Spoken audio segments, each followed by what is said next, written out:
अस्सलाम वालेकुम जी। आप देख रहे हैं हालात। मैं हूं नौशेरबान और मेरे साथ मौजूद हैं सीनियर सहाफ़ी सईद चौधरी साहब। सर कैसे हैं? अल्हम्दुलिल्लाह। ठीक है सर। सबसे पहले तो अपने व्यूवर्स से मैं ये कहना चाहता हूं कि अगर आपने अभी तक हमारे चैनल को सब्सक्राइब नहीं किया तो बराए मेहरबानी सब्सक्राइब कर लें, बेल आइकन पर टच कर लें ताकि हमारी हर वीडियो का नोटिफिकेशन बर वक्त आपको मिल सके। सर कुछ सब्सक्राइबर्स के सवालात भी हैं, उन पर बात करते हैं, लेकिन उससे पहले जहाँ कल बात हमने ख़त्म की थी वहाँ से शुरू करते हैं। कल 31 जनवरी पीडीएम की तरफ से वज़ीर-ए-आज़म इमरान खान को इस्तीफे की डेडलाइन खत्म होगी। उस पर एक प्रोपेगेंडा चल रहा है सोशल मीडिया पर। सलीम साफ़ी साहब ने भी ट्वीट किया हुआ है कि अब बिलावल किस मुंह से जाएंगे असम्बली। बिलावल और पीडीएम के दीगर कायदीन, जिस तरह इमरान खान और असद उमर वगैरह गए थे। हाँ, वो तो इस्तीफे दे के गए थे ना। हाँ जी। इस्तीफे दे के फिर वो उनकी क्लास ली थी ख्वाजा आसिफ ने। हाँ जी। तो वो कहते हैं कि इनको भी एक जवाब मिल गया कि ये भी उस तरह क्लास ले सकते हैं। ये है ना साफ़ी साहब का। यार पहली बात ये है कि जो टीवी पे और सोशल मीडिया पे चल रहा है ना, हाँ। ये जो पीटीआई के रहनुमा हैं, हाँ जी। वुज़रा, इवन फवाद चौधरी जैसे लोग और उनके जो कारकुन है और मीडिया सेल है, वो तो उनकी तो अपने एक होता है ना मिजाज। वो कह रहे हैं कि डेडलाइन ये थी कि पीडीएम वाले इस्तीफे देंगे। बिल्कुल। ये पूरी तहरीक के दौरान मुझे दिखा दें कि डेडलाइन उन्होंने दी। पहले उन्होंने 31 दिसंबर की डेडलाइन दी थी और उन्होंने अपने कारकुन, अपने अरकान असम्बली से कहा था कि हमारे पास इस्तीफे जमा करवा दें। वो हो चुके हैं, बिल्कुल उनकी खबरें आ चुकी हैं। बिल्कुल। ठीक है ना, फलाने में जमा करवा दिया, फलाने में जमा करवा दिया, वो हो चुके हैं। फिर बिलावल साहब ने ये खिताब में 31 जनवरी की डेडलाइन दी थी इमरान खान को। बिल्कुल कि खान साहब आप घर चले जाएं 31 तक। बिल्कुल। ठीक है ना। और फिर उन्होंने ये नहीं कहा था कि हम ये पीडीएम के रहनुमाओं के, शाहिद खाकान अब्बासी के, जो सदर हैं उनके, मौलाना फजल रहमान उनके, मरियम के, ये सब के बयान मौजूद हैं कि इस्तीफ़ों की ऑप्शन जो है वो भी इस्तेमाल की जाएगी। और मौलाना का ये बयान रिकॉर्ड पर है कि उन्होंने कहा था कि जब हम लॉन्ग मार्च करेंगे तो इस्तीफ़े हमारे पास होंगे। ठीक है ना। अब ये जो ताकतें हैं ना इस तरह की, ये सियासी अमल से एक तो नाबल्द हैं, पूरी तरह आगाह नहीं होते कि सियासी तहरीकें, क्योंकि यंग बच्चे हैं। और इमरान खान साहब भी जो हैं वो बच्चों की तरह ही सोचते हैं। तहरीकों के हवाले से वो समझते हैं कि वो, जब इनका अपना धरना था तो जब आर्मी चीफ का फ़ोन आया था मुलाकात के लिए, ये और इनका चेहरा नहीं देखा था आपने, जैसे बच्चे को खिलौना मिल गया हो। ठीक है ना, खान साहब भी ऐसे हैं। ये चाहते हैं। अब देखो उन्होंने ऐलान किया हुआ पीडीएम ने कि हमने सेनेट के इलेक्शन लड़ने हैं और उन्होंने इस तरीके से प्लान कर रहे हैं कि मुश्तरका उम्मीदवार लाएं और मुश्तरका उम्मीदवार फिर वो ज़्यादा सीटें ले जाएंगे। इनको पड़ा हुआ बख्ता। अब ये चाहते हैं कि गलियाँ हो जाए सुंजियाँ बिच मिर्जा यार फिरे। वो कहते मिर्जे ने मुकाओ। पीडीएम वाले जो ये चाहते हैं ना, ये उस तरह के लोग हैं। कुछ सहाफ़ी भी हमारे दोस्त ऐसे हैं, वो भी इस एजेंडे पे काम कर रहे हैं कि सियासी अमल किस तरीके से रुक जाए।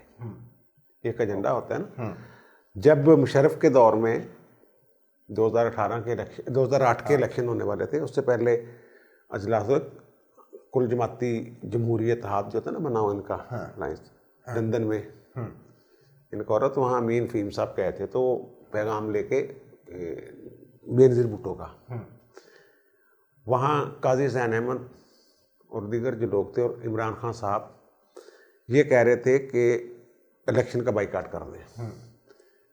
बेनज़ीर भुट्टो जो थी वो कहती थी नहीं करना। अमीन फ़हीम साहब को इन्होंने बाकायदा वहाँ से ना कहा था कि यार साड़ी गल मननी तो मनो, नहीं तुम जाओ, अलहदा हो जाओ। इस हद तक बात बढ़ गई थी वहाँ पे। तो जब ये वापस आए हैं सॉरी, तो उस वक्त जमात इस्लामी का पूरा जोर था कि नवाज शरीफ से जो मुलाकातें हुई थी, मैंने रिपोर्ट किया हुआ है कि आप बाइकाट कर दें इलेक्शन का। तो जो एतजाज़ हसन साहब हैं ये भी बाइकाट वाले ग्रुप में थे कि बाइकाट करना है। वकीलों ने भी ऐलान कर दिया था। जो लंदन में मीटिंग थी ना जिसका मैं जिक्र, उसमें वकला नुमाइंदे भी मौजूद थे। तो फिर जब मोहतरमा शहीद हो गई तो भी बड़ा प्रेशर डाला नवाज शरीफ पे इन लोगों ने बाइकाट कर दें, बल्कि पीपल्स पार्टी वालों को। लेकिन वो तो जरदारी साहब ने कहा कि नहीं नहीं बाइकाट नहीं करना, और वो था भी बड़ा अच्छा एक असूली फैसला था, वरना बड़ी गड़बड़ हो जानी थी। जब इंदिरा गांधी कत्ल हुई है ना, वो भी इलेक्शनों का दौर था, लेकिन वहाँ इलेक्शन पोस्टपोन नहीं हुए थे। तो यहाँ भी यही था कि इलेक्शन थोड़े से आगे चले गए थे पाकिस्तान में। तो फिर बड़ी मुश्किल से नवाज शरीफ को नीमा मादा से थे कि इलेक्शन लड़ना है नहीं, क्योंकि इनके पास बंदे नहीं थे, उम्मीदवार नहीं थे पूरे, इनका होमवर्क पूरा नहीं था, तो वो हो गए थे। अब यही ऐसे लोग हैं जो बातें कर रहे हैं। पीडीएम ने तो कहा ही नहीं था कि हमने 31 को इस्तीफे दे देने, ये बात कहाँ से आ गई, किस मुंह से जा रहे हैं। उन्होंने पार्लियामेंट को बुरा भला कहा है नहीं, वो तो बुरा भला तो इमरान खान कह रहा था, और इस्तीफे भी भेज दिए थे, ठीक है ना। वो तो पता नहीं याद साधक ने क्या किया कि जनाब कल्ले कल्ले बंदा आके दसो कि मेरा इस्तीफा। जुवेद हाशमी एक था, बिल्कुल बाज़मीर आदमी, वो इस्तीफा दे के चला गया। मेरा तो बाकी साहब महमूद कुरैशी साहब ने दिए हुए थे इस्तीफे। सर और कल ना आपके दोस्त डॉक्टर बाबर रवान साहब ने ये शरारत की, वो देखे ना, वो देखे ना, बात थी इमरान के इस्तीफे की, डाल दिया पीडीएम का इस्तीफा। इससे अंदाजा लगा लें कि ये क्या गेम कर रहे हैं। ठीक है। दूसरा मामला सर, वो भी सोशल मीडिया पे बड़ा शोर मचा हुआ है कि जो जस्टिस अजमत सईद शेख हैं, ब्रॉडशीट कमीशन वाले, उन्होंने चूंकि वॉल्यूम 10 पढ़ा हुआ है, इसलिए अब शरीफ खानदान की खैर नहीं।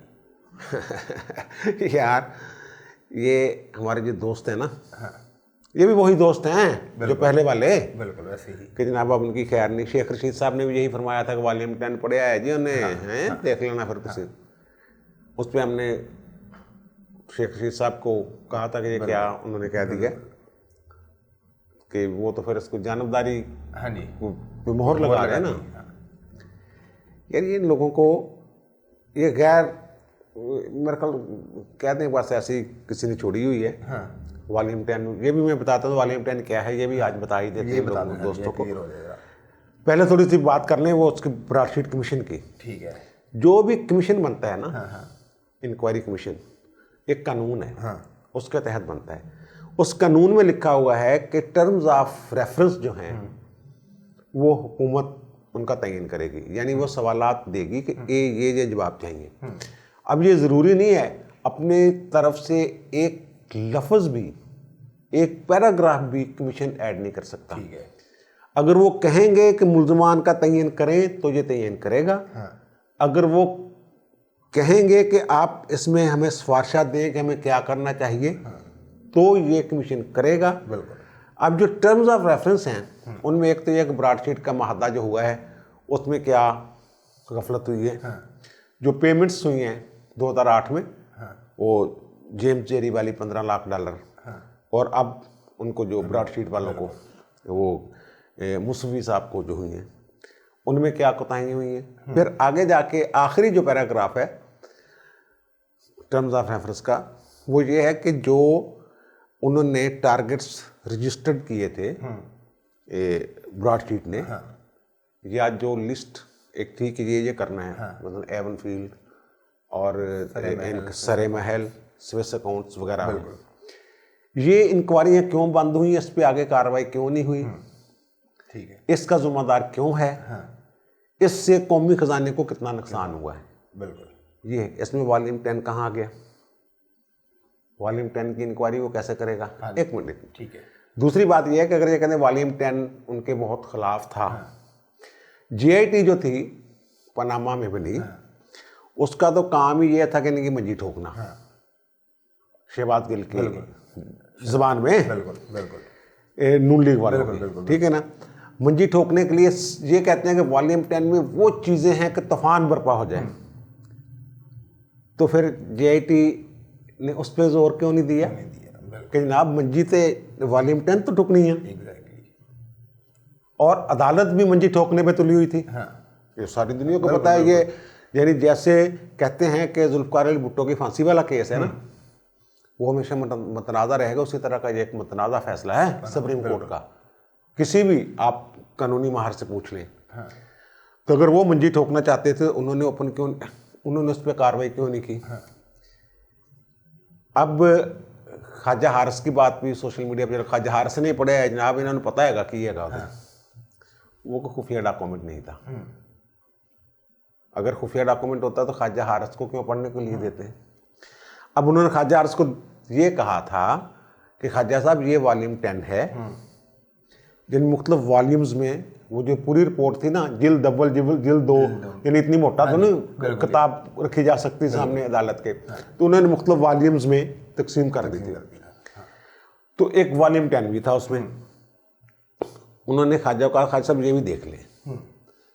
अब ख्वाजा साहब ने उसको पढ़ा, पढ़ के उन्होंने कहा जी इसकी कोई ज़रूरत नहीं। उसने ये कहा था कि सर इससे हमें कोई फ़ायदा नहीं मिलने वाला, हम इससे कोई फ़ायदा नहीं उठा सकते। आपने जो तहकीकाती कुतुब होती हैं वो आपने देखी होंगी, उनमें एक चैप्टर होता है जो कोई नहीं पढ़ता। अच्छा, ये वो चैप्टर है, वो चैप्टर होता है आखिरी चैप्टर।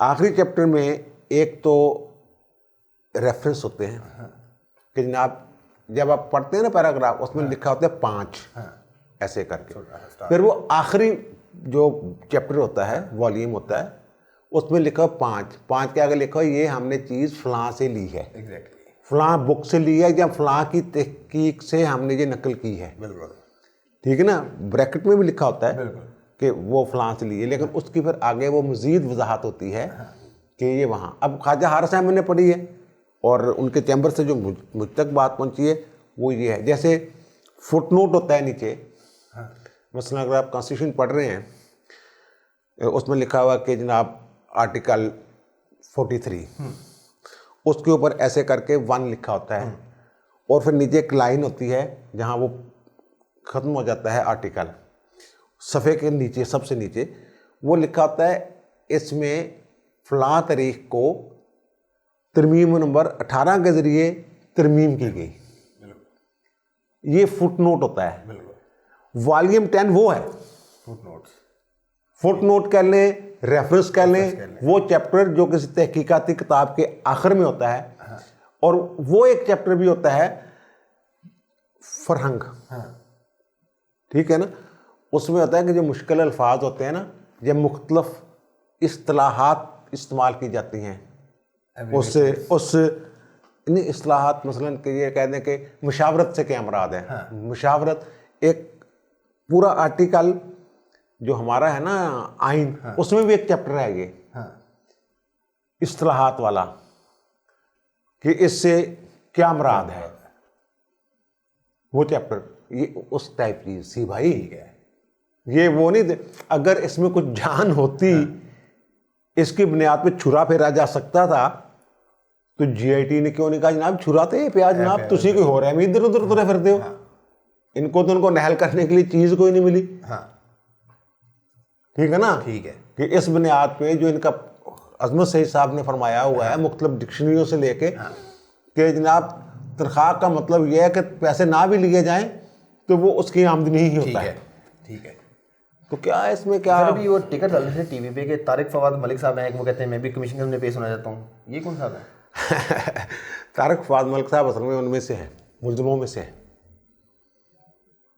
ये जनरल अमजद ने 2000 में मुआहदा किया था ब्राडशीट के साथ, और पाकिस्तान में तारिक फवाद मलिक साहब जो है ना वो ब्राडशीट के नुमाइंदे थे। यानी 2000 से लेके 2003 तक तारिक फवाद साहब जो हैं ये नुमाइंदे रहे हैं पाकिस्तान में उनके।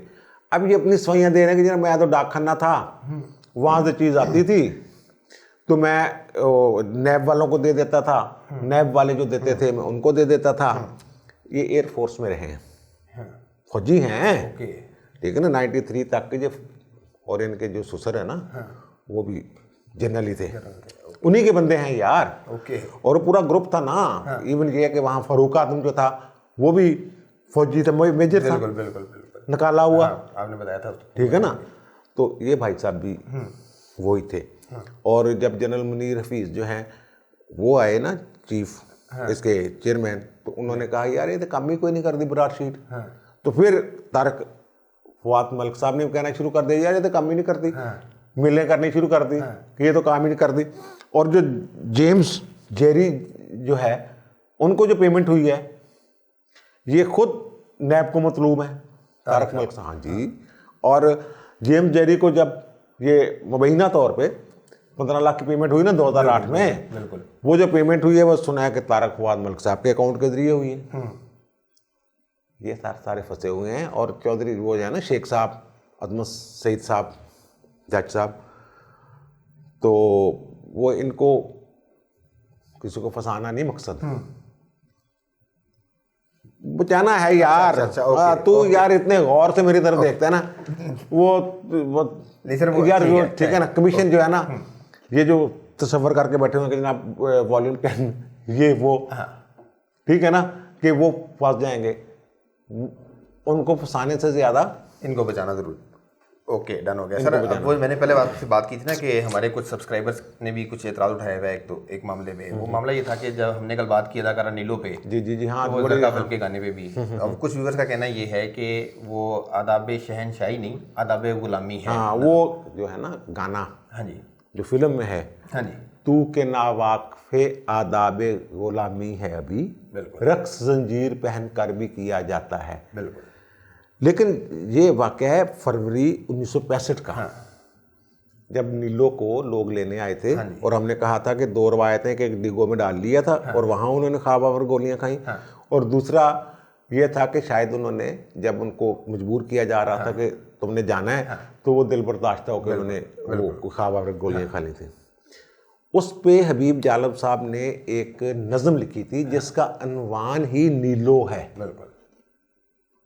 उनके जो मतबूआत हैं, जो तबाशुदा कलाम है, उसमें नीलो नज़म मौजूद है, और उसमें यही लिखा हुआ है, तू के नावाक़फ़े आदाब शहनशाही थी। अभी भी नहीं है बिल्कुल, उसमें। बिल्कुल। तू के नावाक़फ़े आदाब शहनशाही थी, रक्स जंजीर पहनकर भी किया जाता है। अब हमने कल बात की थी फिल्म ये अमन की, जिसका वो हमने कहा था कि जुल्म रहे और अमन भी हो, क्या मुमकिन है तुम ही कहो, वो भी जालब साहब का है। ये अमन फिल्म जो कश्मीर पे थी, हाँ जी, लेकिन वो सेंसर बोर्ड पास नहीं कर रहा था, काफ़ी अरसा वो रही है। अब जो गाना हम कर रहे थे कलाम की बात, बिल्कुल, ठीक है ना, उनका कलाम ये, ठीक है ना, और मैंने ये फिक्रा जानबूझ के पहला मिसरा नहीं बोला था, ये पंगा नुशेरवा ने लिया था, क्योंकि सर ठीक है मेरी बात सुना, मैंने सिर्फ यही था कि रक्स जंजीर पहनकर भी किया जाता है। ये पंगा मैंने इसलिए था कि बात बहुत लंबी हो जानी थी। अच्छा। जब वो फिल्म बनी है तो एक तो इससे शहनशाह ईरान का नाम जुड़ रहा था, कि उनके सामने जो अफरोश मजलिस से मुज़ाकरा हो रही थी, जहाँ इन्होंने रक्स करना था, वहाँ शहनशाह मेहमान खुसूसी थे। बिल्कुल, ये बात। तो शहनशाह को अगर ये नज़म तो खालिस्तन नीलो जो थी उसकी भी थी, लेकिन अगर उसको फिल्म में लिया जाता उस वाक़े के तनाज़र में, ठीक है ना, तो फिर वो सेंसर का खौफ पैदा हो गया था। दूसरा, इसमें मौसीकी का इशू पैदा हो रहा था कोई, कि जो तर्ज या धुन बनाई गई थी उसमें तब्दीली करनी पड़ रही थी। अगर यही मिसरा रखा जाता कि तू के नावाक़फ़े अदाब शहनशाही थी,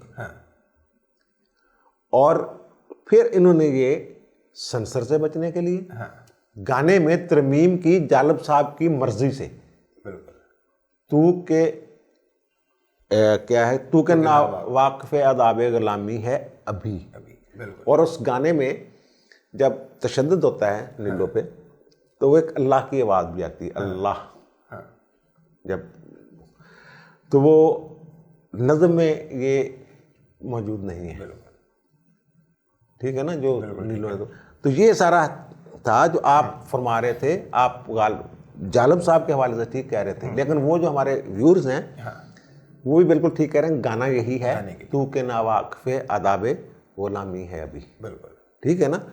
और एक साहब ने बड़ा वो किया हुआ था कि जनाब वो तो आमिर के सामने डट गई थी, आपने उससे इंसाफ नहीं किया जानी पूरा। यार मैंने ये तक कह दिया कि एक अनकार जो है वो तारीख बदल देता है, तो इससे ज़्यादा क्या कहा जा सकता है, इससे ज़्यादा क्या तारीफ़ की जा सकती है। और फिर मैंने एक दूसरा आमिर जो था मुशर्रफ मुशर्रफ की मिसाल का, उसके सामने जो इनकार था, जिसकी वजह से मुशर्रफ को घर जाना पड़ गया, उसका इफ्तिखार मंचौली वाला, उसका भी जिक्र किया। इससे ज़्यादा ट्रिब्यूट और क्या पेश किया जा सकता है। ठीक बात है, चलिए ये बात क्लियर होगी। मेरी भी गलती नहीं, उनकी भी गलती नहीं। ठीक है, आगे चलते हैं। सर आज वज़ीर इमरान खान साहब से 2 अहम मुलाकातें हुई हैं, एक तो आर्मी चीफ और DGIG से की, और एक चौधरी परवेज़ इलाही की। यार एक लंबा बहुत कर देते हो तुम। आखिर में सवाल ऐसा कर देते हो जो कम से कम 4-5 मिनट जवाब का मत काजी हो, तो मैं मुख्तसर कर देता हूँ। सर ये जो हम ना उनसे कल हमने बात की थी कुछ तबादले शबादले, ये वो बिल्कुल कोई इख्तलाफ, परसों बात की थी, परसों बात की इख्तलाफ के वो चीफ साहब ये चाहते हैं और वो वगैरह वगैरह। मुख्तसर में अब तेज़ी से दर्जा कर दूँ तो एक तो ये मसला है, और दूसरा कि हर दूसरे दिन मुलाकात हो रही है।